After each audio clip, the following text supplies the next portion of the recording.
Beware of spoilers, you have been warned. Instead of writing an essay about Final Fantasy VII Rebirth, I wrote an essay about Detroit Become Human. This is a game where your choices matter. This is a pretty long thesis, and there's no way I can cover every branch and moment ever. The game has been out for well over 5 years. I've done multiple playthroughs and have watched Brian Deckhart himself 100% the game on his Twitch. As I went through the game once again, I wrote a scholarly paper, and there were some tidbits from memory, but please, please, please, please, play the game yourself. Watch Deckhart Games for cool behind-the-scenes info and expert gameplay. No matter what you do with Kara and Marcus, just make sure Hank adopts Connor as his son. And for God's sakes, save the darn fish! We start off with the hostage sequence. I remember E3 2016 very well, as God of War and Detroit Become Human were both significant parts of the same presentation. They played the entire hostage sequence and then proceeded with the trailer, and I knew from day zero this was going to be a game for me. The best part of this chapter is that you get to meet our sweet baby boy Connor. My name is Connor. I'm the android sent by CyberLife. We then get a glimpse of Kara as we go through the opening credits. Then we are put in control of Marcus for the first time as we get a first view of how regular life is run by androids. The world is established, conflict between human and androids is identified. Marcus getting on the bus is the most interesting part, as Marcus experiences segregation standing in the android section of the bus. Regression and progression. Seeds of the revolution are planted. We finally play as Kara and get a hands-on wife simulation. Honestly, Todd's story is kinda sad. He literally replaced his family with androids and became a drunk drug addict. The worst part is Alice. Todd treats Kara like an android, but the way he treats Alice and the way she reacts... Spoiler alert, how was I able to predict the first time around that Alice was a droid too? There was obviously physical abuse towards Kara, but the only emotional abuse towards Alice. I wonder if this was any reflection of what his life was like before. Oh my god. Carl is the real RA9. We get a deeper insight into Marcus's home life, and we're now able to see the vast difference in background our three main characters are living. Marcus has a kind owner, Kara has an abusive one, and Connor is just a machine used for a task.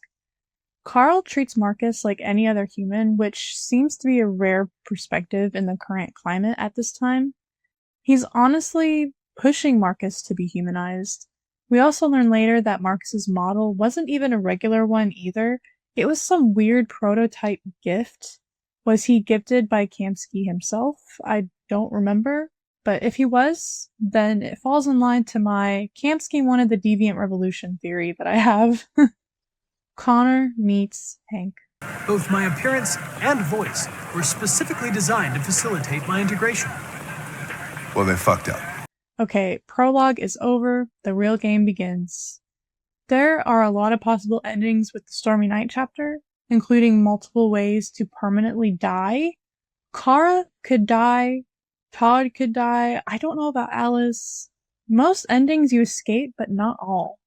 Finding the gun during the wife simulation and remembering that you found it could make a big difference to what happens to Todd. This is definitely the part of the game when players are like, OMG, our choices actually do matter. There are plenty of games of this style where you're just unsure, but after this Kara chapter you just know, and that puts the fear of God in you moving forward. The revolution has begun! I'm quoting Korg, but do not take Marcus's downfall lightly. Either way, Marcus gets trashed, but how you let Marcus react determines if Carl lives or dies after this incident. So if that matters to you, push back, bro. His jerk of a son will be okay. At least he lives either way, right? Like, who cares? 28 stab wounds. You didn't want to leave him a chance, huh? Pressure it, bro. Pressure it. Once Kara shows us how divergent all paths could be in the game, There are 3 very viable choices to how Kara spends the night, and they are all major sequences with unique consequences on their own. The car route is by far the easiest, probably the most common. You don't want attention and you want to appease Alice. This is the easy way out.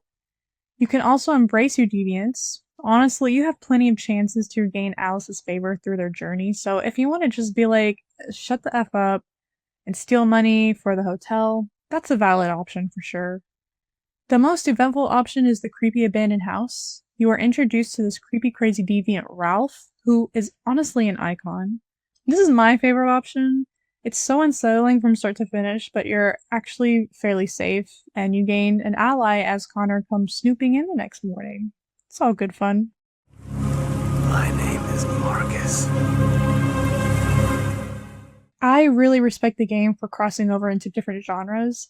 We got mystery, buddy cop, drama, action, and horror.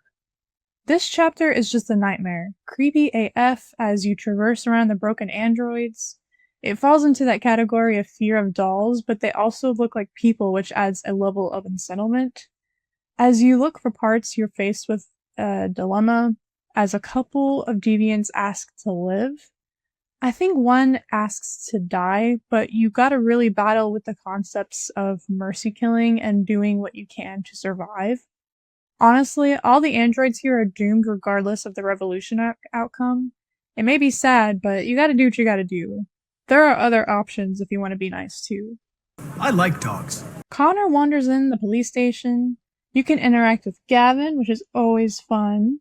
Just know that Neil Newbin had a bit of a fan base that followed him to Baldur's Gate. We get to know Hank a bit more and have to try to have a lovely conversation with him. It's honestly funny watching Connor try to hold a normal conversation. It's too real because this is exactly what it's like to be an introvert. The android experience is universal. The next chapter is basically a crossover between Connor and Kara's stories. We don't really get a lot of chapters like this until Crossroads, so this is a nice taste of just how interlinked our 3 characters could get. It's more apparent later, but your choices with each character doesn't just impact their own story, it impacts the other characters. This is honestly one of my favorite aspects of the game. It's just so well written. Marcus's next chapters are an introduction to Jericho as we get familiar with other deviants and see what their struggles are. There's a cool search and parkour puzzle to do on the way. Jericho is just this broken ship holding the broken dreams of dying deviants.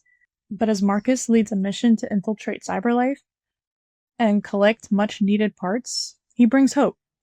Definitely try to steal the truck if you can, and feel free to convert the androids found. The revolution has started. You need as many allies as possible. It's actually very interesting to compare Kara and Marcus as deviants. Kara deviated for a purpose. Marcus deviated and is now trying to find a purpose. So their perspectives on the world are very different. Kara is still, interestingly enough, hardwired to protect Alice. In a way, she's still following her code, just not at the instruction of humans. Marcus is totally free and is able to look at the world with a clean slate as he tries to figure out what he wants to do with his newfound deviancy. Say it with me, team. If you understand the reference, we can be friends. But dudes, save Hank. I'm all for going chaotic with Kara and Marcus, but I just don't trust anyone who initially and instinctively declines the Hank-Connor deviant path. The path starts with saving Hank. Even with the 89% chance of survival, save Hank. Things start to get real at Zlatko's house. This is honestly one of the scariest chapters in the game. It really fits because you just know some freak would do this in the real world. Like, so many dark impulses can be acted upon androids because we can't do it on humans.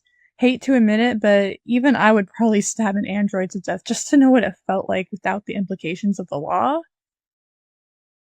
Did I just say that out loud?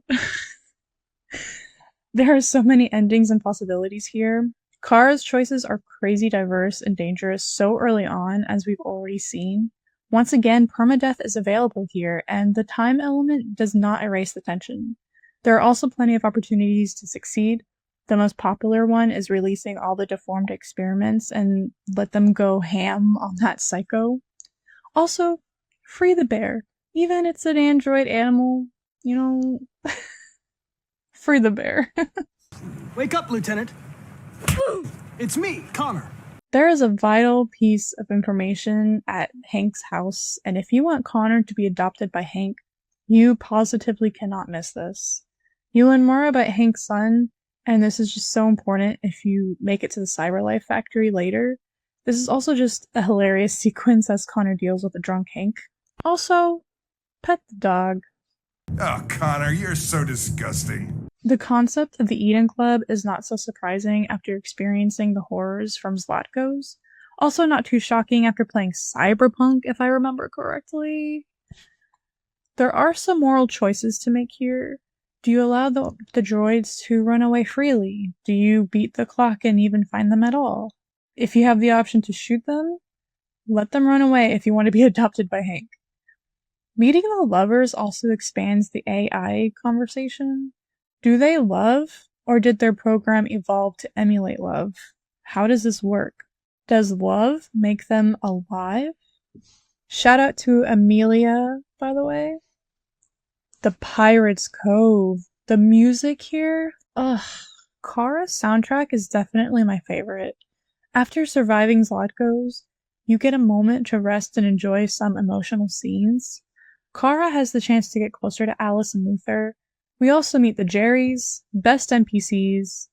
The carousel moment gets me every time. I'm always emotional seeing this one light moment amidst all of the darkness. The bridge scene. You can't really go wrong here if you want Connor to get adopted, but if you piss off Hank, he'll shoot you and kinda hate you for a bit. Previous choices also matter, as some dialogue options are conditionally available depending on the past, so you may have more control of the conversation if you've unlocked these dialogues. The Stratford Tower heist, one of the best sequences in the game. This is your chance to set the tone of Marcus's revolution. Anti-human or pro-peace? Do you kill the guard? I would. Some sacrifices have to be made in order to keep Simon alive. Simon is top priority for me, so gotta do what I gotta do. That moment when they jump off the building, though, breathtaking. So cool. Goosebumps every time. The Public Enemy chapter. So many choices. This is another good crossover episode. Even though Marcus isn't here, many of the choices you made with him could impact the investigation. And many of Connor's choices here can impact the revolution, not just Connor's adoption status and deviancy. There are also so many Connor deaths here. We all love to meme. Hank! I need help! But that one death when you got Hank like... Hang on, son, hang on. We're gonna save you. Yeah, Connor fans are sobbing. Simon fans too, because I think it takes Simon's sacrifice to get that line. Not worth it. The Midnight Train chapter. This was another exploration on how society reacts to revolutions like these. Just how slaves were escaping their owners back in the Civil War era.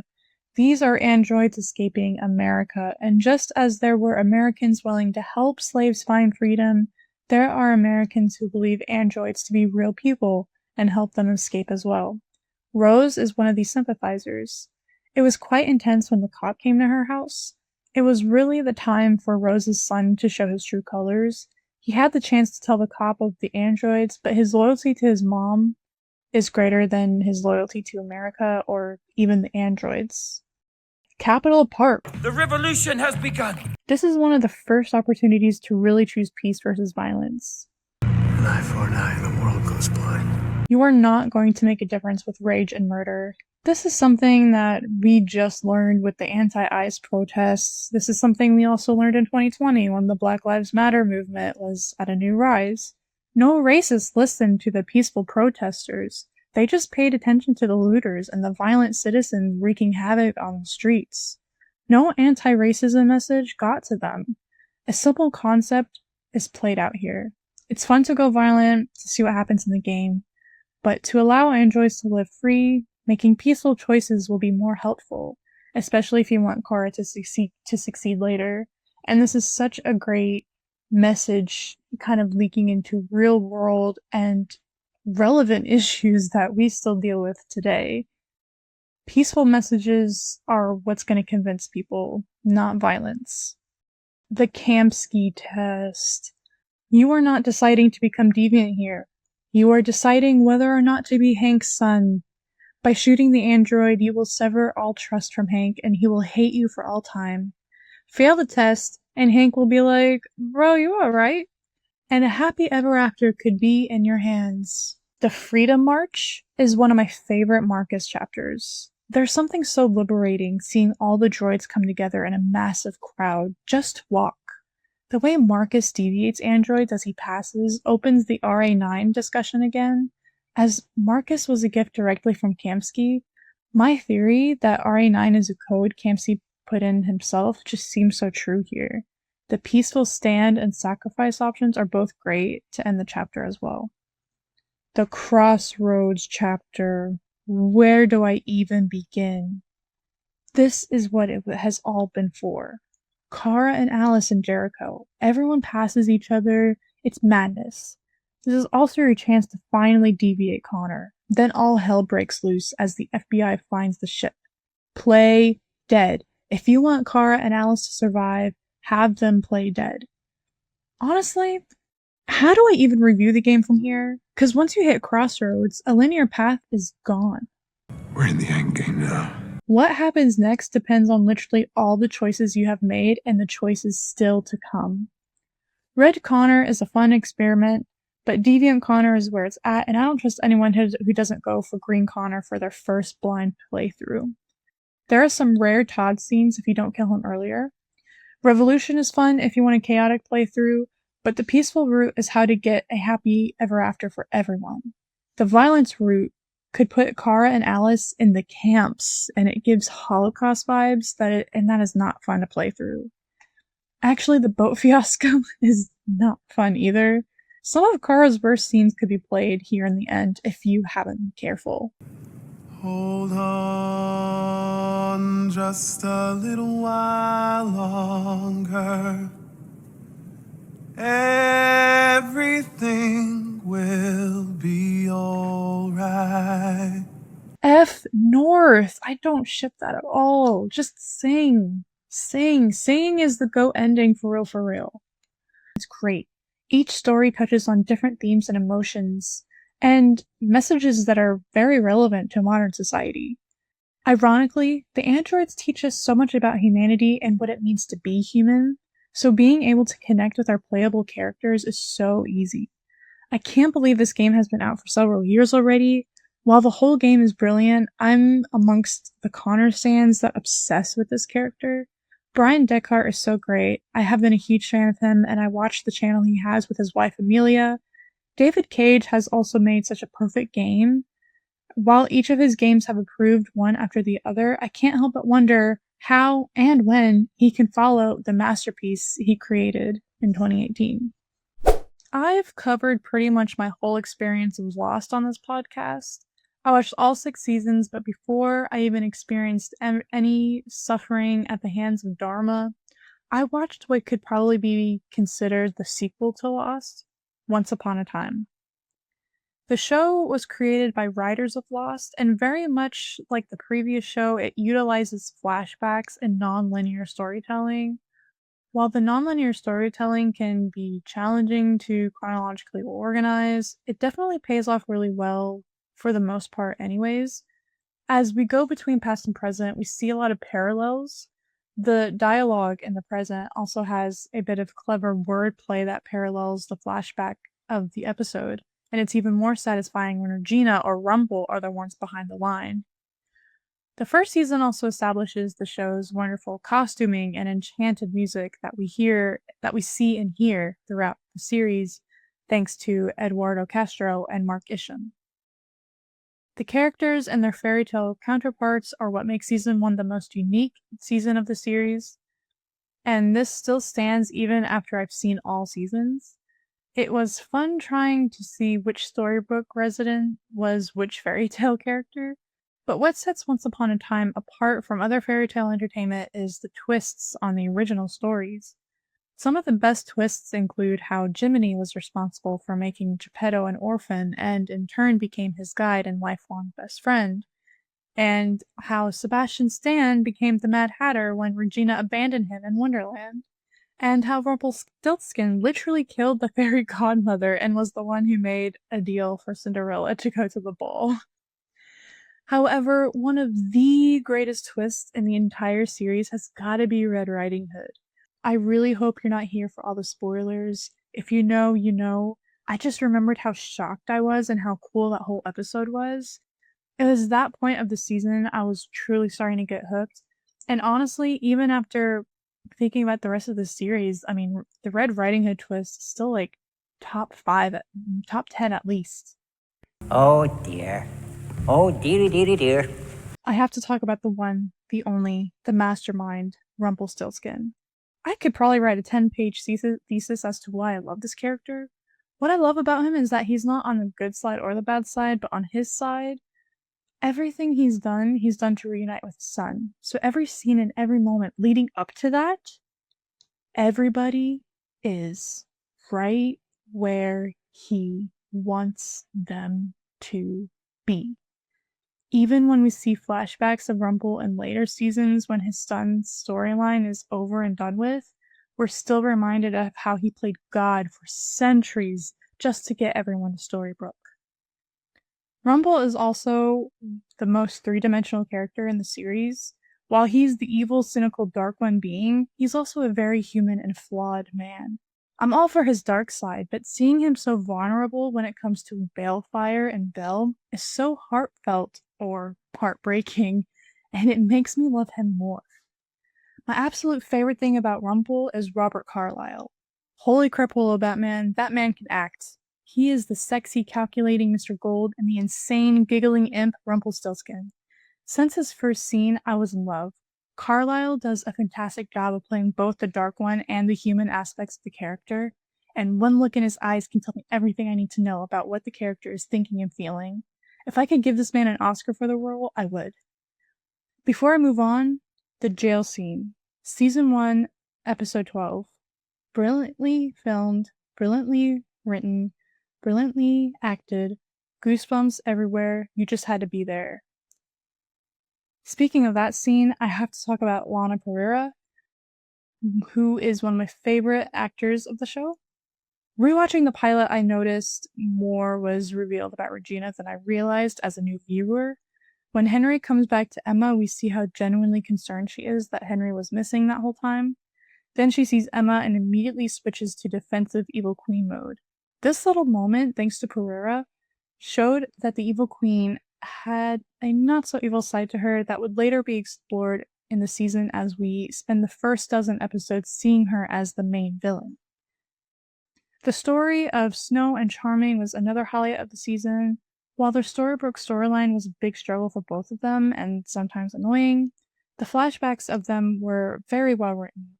The whole first season I was dying for the curse to break so they can reunite. Their very first scene was Charming breaking the sleeping curse as it happened in the original Snow White tale. Something you probably wouldn't catch the first time is when Charming told Snow, "I would always find you."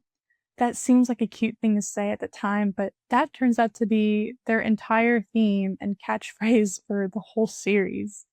The most satisfying part of the first season finale was their true reunion after their daughter fulfilled the prophecy and broke the curse. A moment I never get tired of watching. Also, Josh Dallas. Enough said. Season 2. This was the season when I started seeing a trend. No matter how good or bad the first half of the season is, the second half is always better in all the epic ways. Correct me if I'm mistaken, but I do believe every season is like this. Except, maybe not the Hades. I think the Hades Camelot season kind of switched it up. But other than that, that's still very much a series-wide trend. This is because it's a network show trying to fill the 20-plus episode standard. If that were not the case, the concept of Snow and Emma being in the Enchanted Forest would have been much more fun, but honestly, I found that adventure quite forgettable and dragged on a bit. Although the concept of seeing the Enchanted Forest present time was interesting and added a lot to the world building here. Season 2 introduced 2 new villains, Cora and Hook. Hook is a devilishly handsome fellow that became one of my favorites instantly due to his suave personality and charming smile. Connor O'Donoghue might also have something to do with this.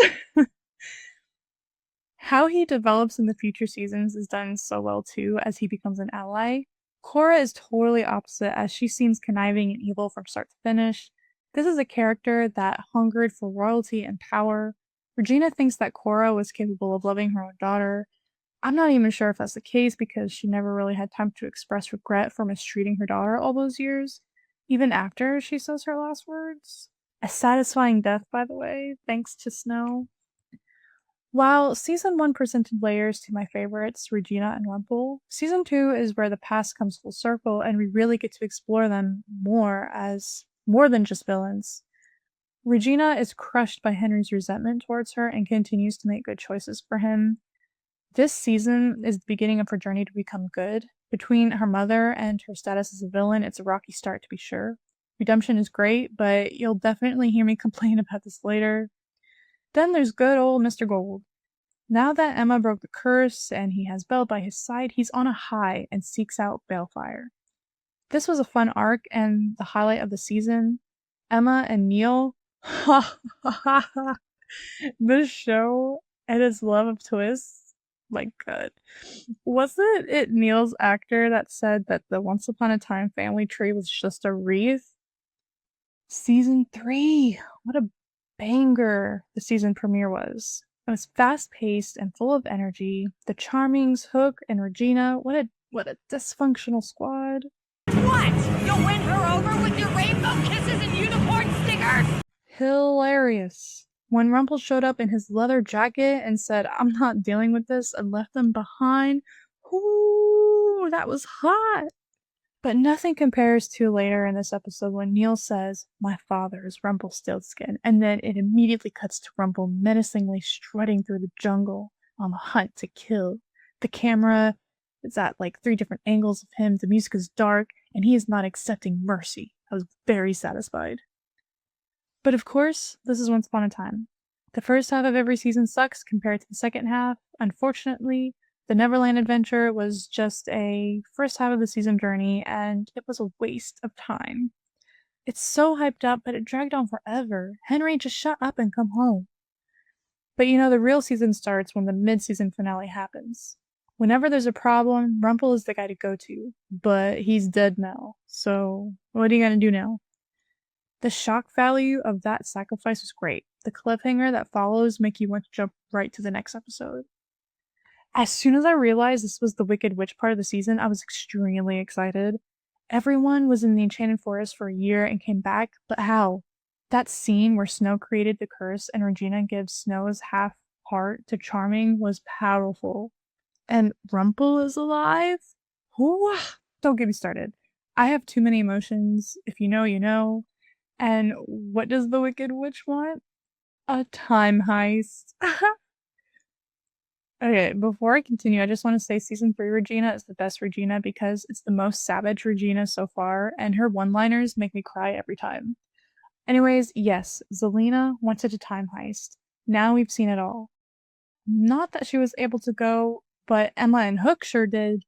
And where do I even begin? How about seeing Rumpelstiltskin for the first time? Emma's face? She was not ready. She was not ready, bro. Honestly, after 3 seasons of being mildly annoyed by Emma, I finally enjoyed her for the first time. Seeing her parents fall in love, going to a ball with Hook, the character development from both of these experiences, this was quite the journey for the character. Then the wedding scene happens when they return to the present, and this was a conclusive ending to the story. As Rumple and Belle say their vows reflect on the others. Like, how they find each other, like Snow, Charming, how Belle helped take down Rumple's balls the way Hook did with Emma, and the hope of a villain finding happiness like Regina. This was the most beautiful, well-written scene in the show. If the show stopped right there, it would have been the perfect ending. But alas, my girl Elsa was the cliffhanger. As much as I love her and was excited as I was in that reveal, I know she's a first half season story arc, so I knew it wouldn't be great. But as I said before, I love the characters, so I was like, bring it. All the magic comes with a price. So here we are. Alright, for the next few seasons, I'm gonna kind of like skid to some of my favorite and important points. Season 4, is that just me? Or was season 4 particularly funnier than other seasons? Like, I swear I found myself laughing way more than I expected to. Um, of course I'm gay for Elsa, but I wasn't really digging the whole Frozen arc. Although the Purge episode was pretty great. I loved that episode. There was just something so satisfying seeing the Charmings bicker like that. Like, and just those scenes with them and angry Regina just alone were great to watch. Belle banishing Rumple, dang, that was a moment. That was a moment. And then when Rumple came back like a couple episodes later, the way he crossed the border of the town and like he went from using his cane to not, like, that's iconic. That was iconic. I was pretty much digging the team villains story. One thing that I didn't really like was how Cruella was the only one that was a villain from start to finish. I understand redemption and, redemption arcs work well when they're done right, but not every villain needs to have a redemption arc. Like, ugh, literally just let villains be villains. Like, even with Regina, like she can have a balance. She doesn't have to be totally good. Like, this becomes like a huge, like, especially in season 6, like this becomes a huge issue for me. Like, don't ruin villains, just let them be a-holes, okay? Zelina returning was like part of me is upset because it would have been nice for Rumple to have that satisfying kill, in a um for revenge for his son. But at the same time, Zelina is such a great and fun character, and she's such a great villain. I still enjoyed the surprise anyways. I also really appreciated the Sorcerer's Apprentice vibes going on because I'm a huge Fantasia fan, huge Disney fan. The Easter egg of Walt Disney being an author and Rumple using animated balloons, like that was just pretty great. I think the entire highlight of the season for sure was the whole alternate heroes and villains universe. Probably the coolest thing I've ever seen on the show. Like, oh my god, when Evil Snow was revealed, whoo, evil Josh Dallas, what? Okay, although seeing Sir Rumple was a bit disturbing, not gonna lie, but oh my god, the evil Charmings, I was, uh, I was floored. Season 5 was a follow-up to the crazy cliffhanger of Emma Swan being the new Dark One, and that led the whole gang to Camelot. And that was a solid arc, but I think at this point of the series I was kind of seeing cracks. I was kind of nitpicking and complaining a bit more. I felt like a lot of things were dragging on. Um, yeah, and then like between like there were some highs, but a lot of lows in between, and we would go from the Camelot arc to um Killian's death to the Hades Town sequence of the season, which was a huge letdown because Hades also was a villain that should have just stayed a villain. Like we didn't have to have a backstory that kind of redeemed him at all. Like Hades is too fun of a character to just be brought down from a silly love story. Like, I know in real war, Hades and Persephone are a thing, but Hades is still Hades no matter what. And I didn't like how he was done here. I thought their whole time in hell was kind of boring. I Like, I just didn't see the point in trying to shove a redemption arc in our faces. It just would have been nice to see the King of Hell be pure evil. Like, I mean, look at Crowley from Supernatural. I mean, ugh, I was really missing Crowley watching this season, that's for sure. The season finale was it ended up being such a letdown because I was drooling over the concept of the land of untold stories, the idea of Jekyll and Hyde, like those kinds of stories being introduced, like that was such a great idea. Like I was craving interesting content like this. And then Henry just sort of came in and ruined everything. And Jekyll and Hyde just ended up not being as great as I wanted him to be. So, yeah, ending season 5, I was really ending my hype was just slowly dying for the show. And then the whole Regina split between her good and evil side, that really pissed me off. I hated that. And I hated that we had to spend like the start of season 6 dealing with that. Like, no, no, no. That I hated that. And as someone who was getting tired of the constant redemption arcs of the villains, splitting Regina was not it, fam. So, yeah, going on to season 6, I mean, this season was the show's downfall. Like, it was already getting bad before that 7th season. Everything was beginning to feel repetitive, the pacing was awful, and this season was when I really started to think, I wish this show was on Netflix and had less than 20 episodes rather than the network 20 plus standard so the pacing could allow the show to live to its full potential. But honestly, if the season only had 12 episodes and was centered around the Black Fairy arc, I would have been extremely happy, as nothing really came good from that first half. The Black Fairy arc was not as bad as I expected. I think my biggest gripe of this part of the story was how they kept trying to drive Rumple and Belle apart. Like, I wish Belle, like, Rumple's trying to be good, but he's the dark one. Like, Belle knew what she was signing up for when she decided to commit to him as his wife, for better or for worse. It's not for better or for worse. It's for better and for worse because Rumple is too is a polarizing entity. There's the man and then there's the dark one. He should be allowed to be both. He is both. And Belle putting pressure on him to change was just, I feel like it was really being forced this season, and I didn't like it. So, while I have some words against season 6, I have two specific words for you: musical episode. And don't be daft, I know the lyrics to all the songs. The evil may be powerful, but wicked always wins. The season 6 finale was almost the perfect ending.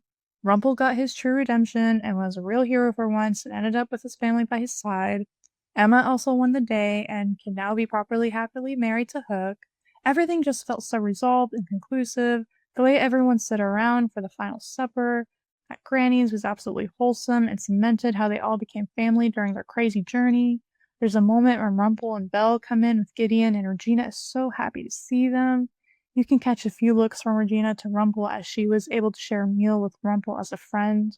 That was just a moment when the season 1 villains finally earned their moment of peace, and it all just came full circle.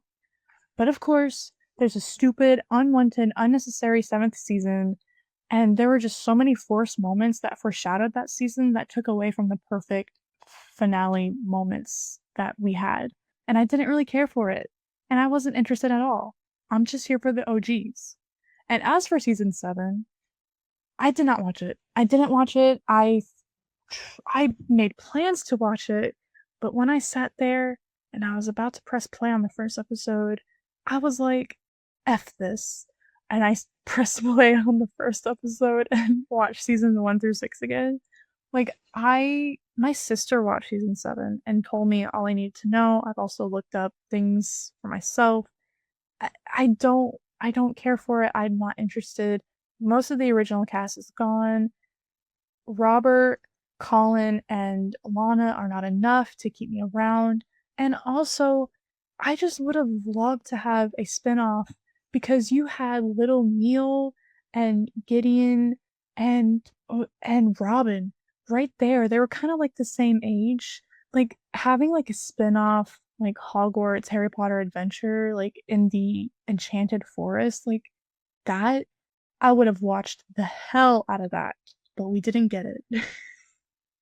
But you know what? I could nitpick certain plots and episodes I didn't like all day. But the overall Once Upon a Time experience for me is just overpowering.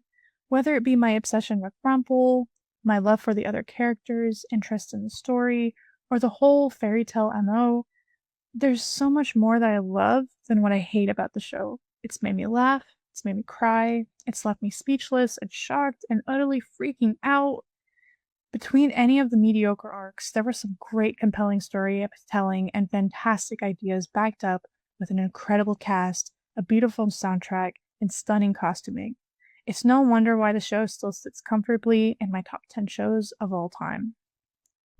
This is a really, really long episode, so I'm gonna make it even longer by talking about all 3 Iron Man movies. I'm kind of going through a Marvel marathon right now.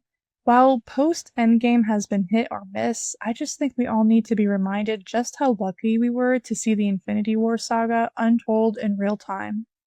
Starting with Iron Man.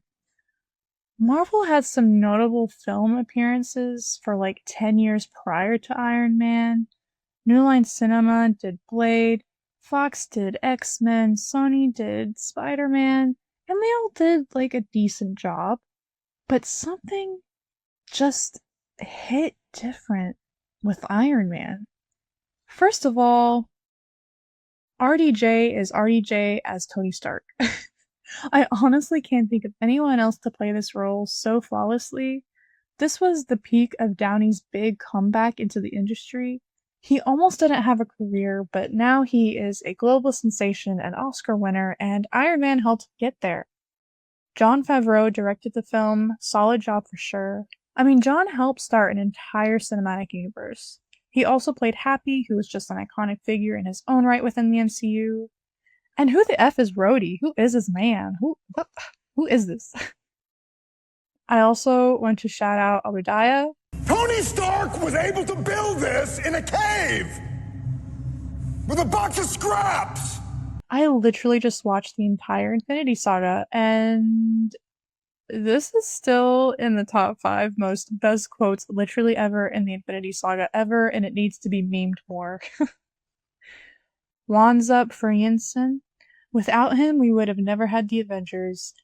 Like, he literally made Iron Man with Tony. Like, where was that episode of What If? Pepper gets a lot of hate, so I'm here to spread appreciation. She's a good character, compliments Tony well, and Gwyneth Paltrow and Robert Downey Jr. are just great on screen together. He has risen, baby girl. Coulson! Yes, sir! One may say he's the Avengers' Jesus. He was the link between worlds, and you can't deny how special he is because he got his own spinoff that lasted 7 seasons. #Coulson lives. Watching Tony become Iron Man through this movie is just so special to watch. His experimentation, his first flight, his vigilante era, it was all pretty hot. Like, when he grabbed that dude through the wall, and when he shot that missile and walked away and it exploded behind him, like, that shot was sexy. Blade, X-Men, and Spider-Man all had their moments, but as someone who has seen all of them, I have to admit that Iron Man really did hit differently. It had to do well. The pacing was good, action was cool, dialogue was snappy, the energy was there, everything worked. This movie had to work. This movie had to be great if they wanted to do the Avengers movie. It's superior because it had to be. Truth is,